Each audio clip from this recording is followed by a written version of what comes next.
2장 정보 독해법 그리고 로지컬 싱킹 공부 들어가겠습니다. NCS 문제 지문이 길어지니까 여러분들이 속독을 해야 된다고 생각하고 있죠. 근데 속독과 정독, 장점과 단점이 명확합니다. 그래서 이거 우리에게 안 맞습니다. 우리에게 맞는 정보 독해법을 여러분들이 길러야 합니다. 정보 독해 스킬로는 크게 네 가지를 들 수 있습니다.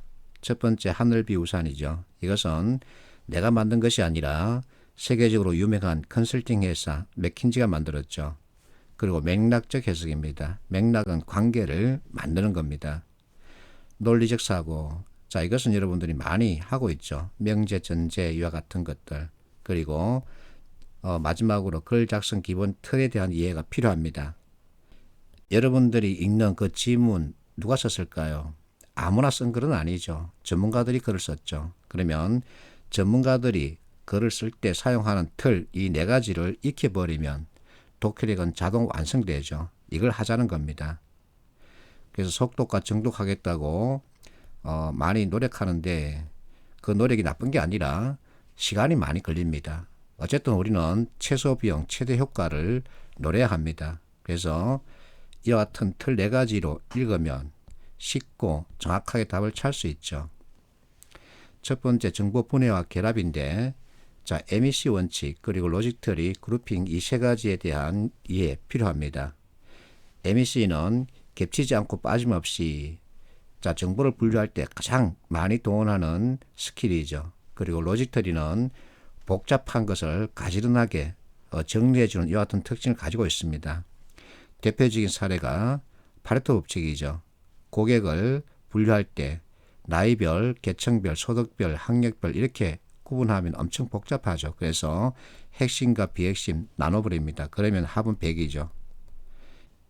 세 번째, 그룹핑입니다. 그룹핑은 키워드를 이렇게 찾아냈을 때 이 키워드를 각각을 던지면 또 어수선합니다. 그래서 이것만의 대표 선수, 이것만의 대표 선수를 별도로 뽑아내는 거죠. 이렇게 해서 던지면 상대방 머리에 딱 박힙니다. PT 할 때 아주 중요한 스킬이죠. 자, 그룹핑한 연습 문제를 내가 올려놨습니다.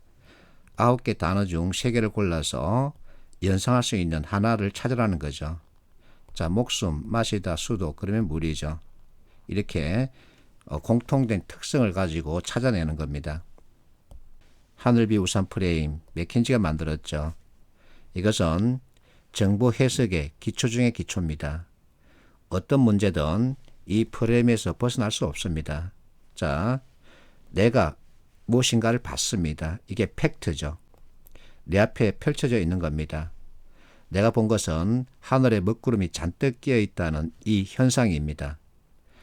자, 하늘에 먹구름이 끼어 있다 그러면 어느 쪽에 어느 만큼 끼어 있다는 것을 내가 판단할 수 없죠. 그래서 잔뜩이란 표현이 필요한 거죠. 잔뜩 끼어 있다 그러면 하늘을 온통 뒤엎고 있다 이렇게 상상할 수 있죠. 그러면 나는 무슨 생각을 하게 되죠? 비를 떠올리게 되는 겁니다. 이게 해석입니다. 그래서 해석은 팩트를 바탕으로 연결되는 겁니다. 그러면 이제 나는 어떤 행동 방향을 취해야 할까?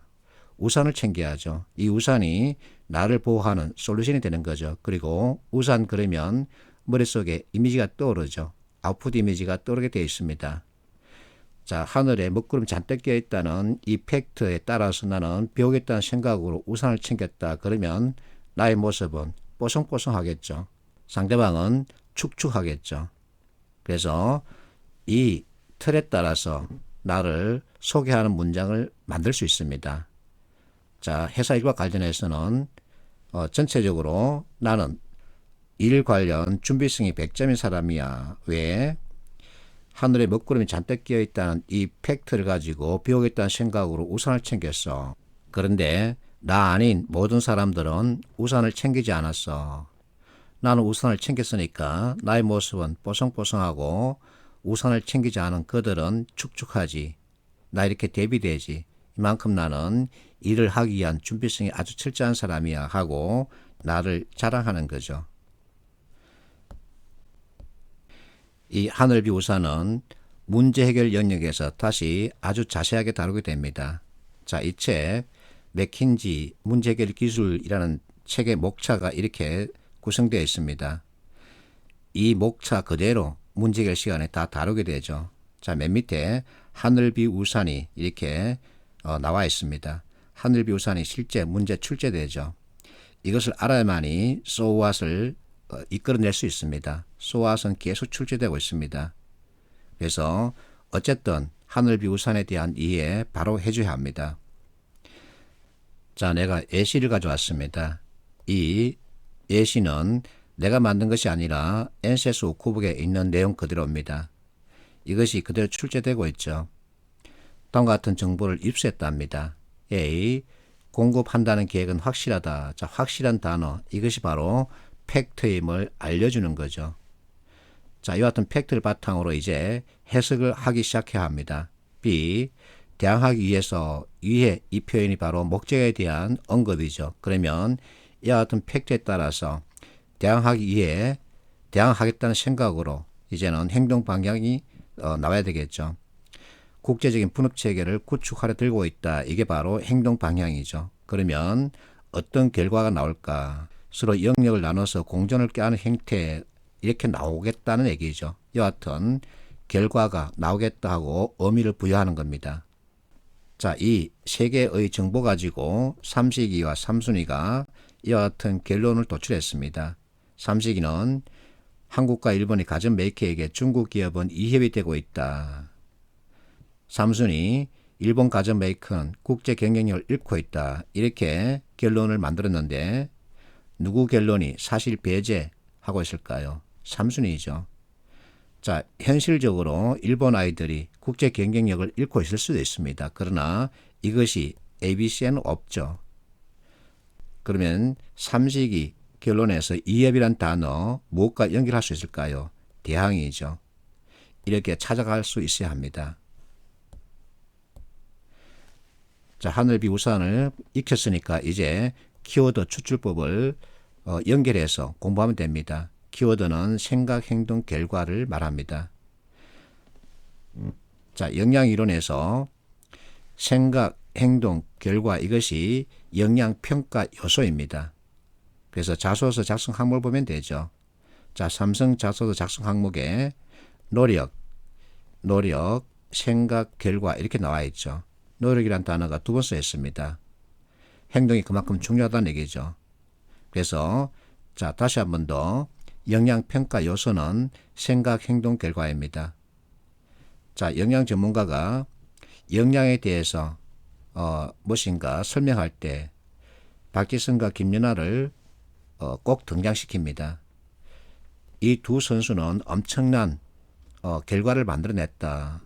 세상 사람들이 이들을 알아볼 정도다. 그러면 이 두 선수는 얼마나 노력했기에 어떻게 노력했기에 이와 같은 결과를 냈을까 하고 무엇인가 흔적을 보여주려고 합니다.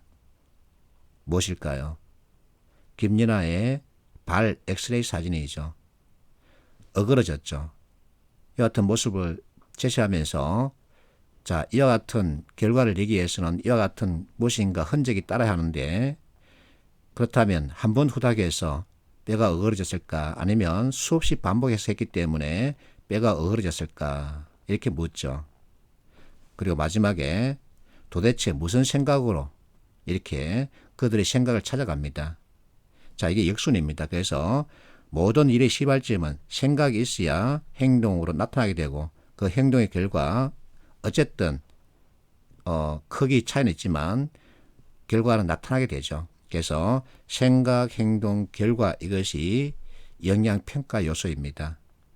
자, 우측에 성과는 영양 곱하기 실행이다. 이 공식을 내가 보여주고 있는데 영양 전문가는 이렇게 말합니다. 너의 영양이 아무리 크더라도 실행하지 않으면 이 실행하지 않은 것의 값은 제로이기 때문에 성과도 제로다. 이렇게 말하죠. 자, 영양은 내가 살아 숨쉰다는 이유로 나의 영양은 제로 또는 마이너스는 없습니다. 어쨌든 간에 양의 정수로 나타나죠. 그러나 이것이 아무리 크더라도 실행하지 않으면 실행의 값이 제로이기 때문에 성과는 기대하기 어려운 거죠. 그래서 그만큼 뭐가 중요하죠? 실행이 중요한 겁니다. 삼성 자소서에서도 노력을 2번 이렇게 쓰고 있죠. 자, 이 9번 문제 원인 진단하고 있다 그러죠. 2장 설명할 때 내가 다루겠다고 했었죠. 자, 이 프로세스에 따라서 경쟁력 하락을 제일 먼저 보여주고 있죠. 이게 팩터입니다. 내 눈앞에 펼쳐져 있는 모습이죠. 그러면 이게 결과이기 때문에 이 중간에는 행동에 대한 내용이 들어가야 되겠고 뒤에는 생각에 대한 내용이 들어가야 되죠. 뒤에 들어갈 적합한 것을 고르랍니다. 그러면 해석하지 말고 생각에 해당되는 표현을 찾아가는 겁니다. 이렇게. 그러면 답은 4번이죠. 문제 해결 때 다시 아주 자세하게 다룰 겁니다. 자, 이 문제는 기출문제입니다. 프로세스를 반대로 주고 있죠. 팀 실적 하락 이게 팩트. 지금 현재 눈앞에 펼쳐져 있는 결과입니다. 그러면 A에 들어갈 내용 뭐죠? 생각이죠. 그래서 선택지 진술에서 생각에 해당되는 표현을 찾으면 됩니다. 자, 생각이 굳어서 성격이 되는 거죠. 그래서 연결하면 답은 5번이죠. 생각, 행동, 결과 이것은 내가 정한 것이 아니라 통합적 사고 주창자입니다. 그분이 생각, 행동, 결과를 설파하고 있습니다. 캐나다 토론토 대학 교수죠. 자, 앞에서 우리는 키워드 3개를 공부했습니다. 생각, 행동, 결과. 그것은 어디에 있을까? 자, 키워드가 무엇이고 어디에 있는지 알면 그만큼 시간을 줄일 수 있겠죠. 자, 이 키워드는 대개 글의 머리와 꼬리에 있습니다. 그래서 자꾸만 내가 머리, 꼬리 위주로 봐라 그러죠. 의사소통 관련 이 카톡 대화를 여러분들 한번 읽어주세요. 자, 문단의 하나이든 다단문이든 관계없습니다. 어쨌든 머리와 꼬리 위주로 읽는 게 가장 좋습니다. 실제 자, 연결하는 방법을 익혀보는 겁니다. 무엇과 무엇을 연결해야 되나. 자, 키워드를 잡고 싶다. 그러면 지문에 내가 A를 잡았습니다. 그럼 B는 생각하지 말아야 되죠. 자, 지문에서 A를 잡았으면 선택지 A 그대로 쓰이거나 A 다시로 쓰입니다. 자, 지문에 전복이란 단어가 쓰였으면 A 그대로 쓰인다. 그러면 전복을 그대로 쓴다는 얘기죠. A 다시는 뒤집어지다 이렇게 쓰는 겁니다. 만약에 지문에 뒤집어지다를 썼으면 선택지에는 전복을 쓰겠죠. 그래서 해석하지 말고 서로 키워드를 연결하면 정확하게 답을 찾을 수 있습니다. 머리와 꼬리 중심으로 읽는 연습입니다. 자, 신문기사 5문입니다. 이슈를 가져왔죠. 호주 오픈 결승을 치른답니다. 여기에 정현, 불집 그냥 갑자기 생겨난 게 아니다. 자, 머리에서 이슈를 제기하고 있고 꼬리에서 전체 글쓴이 생각을 내비치고 있죠. 그만큼 피와 땀의 노력 끝에 나온 것이다. 그만큼 뭐가 중요하다는 얘기죠? 노력이 중요하다는 얘기죠. 그래서 자꾸만 여러분에게 과거 노력한 경험을 들려달라고 하는 겁니다. 두 번째, 이 기사는 인터넷 엄청 깁니다. 여하튼 긴 지문 다 읽을 필요가 없습니다. 꼴에 가면은 전체를 정리 강조해 놨죠. 특히나 변화란 단어 2번 써있죠. 그러면 변화를 읽을 줄 알아야 한다. 이렇게 스토리를 만들 수 있겠죠. 이렇게 찾아가면 됩니다. 자, 맥락적 해석은 텍스트의 합입니다. 그래서 텍스트와 텍스트를 합치면 컨텍스트가 되죠. 어쨌든 연결입니다. 연결, 읽기죠. 그래서 논리사고는 전체 연결, 읽기 관점으로 보면 됩니다. 행간을 읽지 못한다. 이것은 해석하는 거죠. 자, 여러분들이 한번 읽어주시고 로지컬 싱킹 들어가겠습니다.